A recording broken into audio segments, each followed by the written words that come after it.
अस्सलाम वालेकुम व्यूवर्स, आज मैं आपके सामने करेलों को अच्छे से वॉश करने का तरीका बताऊंगी, जिससे आप करेलों को अच्छे से धोकर इस्तेमाल कर सकते हैं और उसकी कड़वाहट निकाल सकते हैं। तो इन करेलों से इनकी कड़वाहट दूर करने के लिए टिप्स को जानने के लिए इस वीडियो को एंड तक देखिएगा। तो आइए स्टार्ट करते हैं।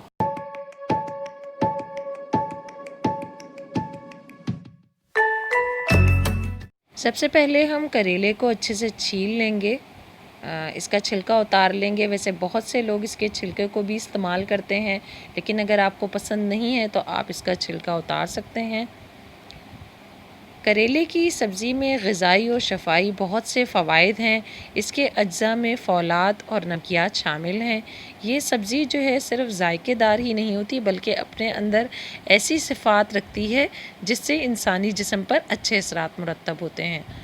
तो करेले की सब्ज़ी को ज़रूर इस्तेमाल करें। इसके बीजों को आप रिमूव कर दें, क्योंकि ये सख्त होते हैं, तो ये खाए नहीं जाते। बिल्कुल इस तरीके से आप करेले को छील के साफ़ कर लें और इसके बीज उतार लें। अब मैं इसको बारीक कट कर लूँगी इन करेलों को।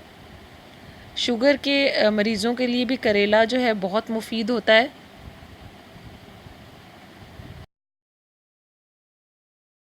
ये देखिए व्यूवर्स, मैंने करेलों को अच्छे से कट कर लिया है। अब मैं इसके ऊपर 1 खाने का चम्मच नमक ऐड कर लूँगी और नमक लगा के अच्छे से इसको मसलना है। नमक को करेलों के ऊपर, ये तकरीबन 3 पाव के करीब जो है करेले हैं, इस पे 1 खाने का चम्मच मैंने नमक ऐड किया है। नमक लगाने से करेलों की कड़वाहट दूर हो जाती है और खाने में इसका जायका और मज़ीद बढ़ जाता है। बिल्कुल इस तरीके से करेलों के ऊपर मैंने नमक लगा के तकरीबन 30 मिनट्स के लिए रख दिया था। 30 मिनट बाद मैं इसको पानी से अच्छे से वॉश कर लूँगी। बिल्कुल इस तरीके से थोड़ा थोड़ा आपने इसको अच्छे से मसल के धोना है, ताकि इसके अंदर से तमाम जो नमक है वो निकल जाए।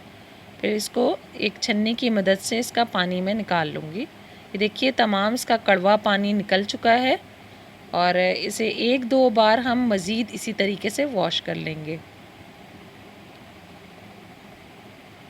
फिर दोबारा से इसी तरह से इसके अंदर पानी ऐड करना है और दोबारा से इसको अच्छे से वॉश करना है, अच्छे से मसल के, और दोबारा इसका छन्नी से पानी निकाल लें। बिल्कुल इस तरीके से तो करेलों में से कड़वाहट दूर हो जाती है। व्यूअर्स, हमारे ये करेले वॉश हो चुके हैं। अब मैं इसे थोड़ी देर के लिए खुश्क करने के लिए रखूँगी। अच्छे से इसको खुश्क करने से भी ये बहुत अच्छे पकते हैं, और उसे फ्राई करके यूज़ करें तो इसकी और मज़ीद कड़वाहट दूर होती है। मेरे चैनल पर नए आने वाले मेरे चैनल को सब्सक्राइब करें। वीडियो अच्छी लगे तो लाइक और शेयर करें। इसी के साथ इजाज़त दीजिएगा। अगली वीडियो में फिर हाज़िर होंगे। अल्लाह हाफ़िज़।